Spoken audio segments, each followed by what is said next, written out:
Hi, this is Pat Iyer with Writing to Get Business, and I have with me today Tina Greenbaum, who is a fellow C-suite advisor who we met at a C-suite event, and they are hosting this podcast, Writing to Get Business.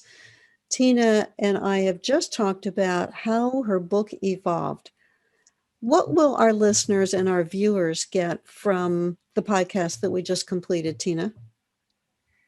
I'm hoping that your viewers will get the back end process, the work, the thinking that went into a solopreneur by myself, figuring out ways to scale my business.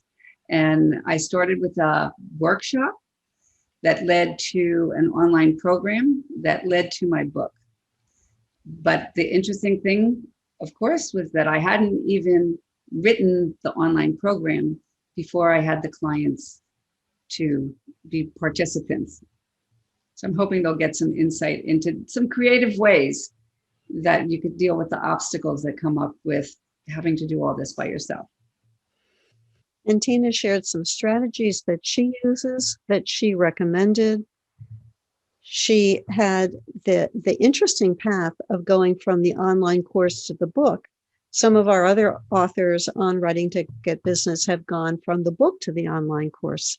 So it reinforces again that there's no right answer or no one right pathway when it comes to sharing your knowledge in different formats. Be sure to watch Tina Greenbaum's podcast. You'll find it on Writing to Get Business.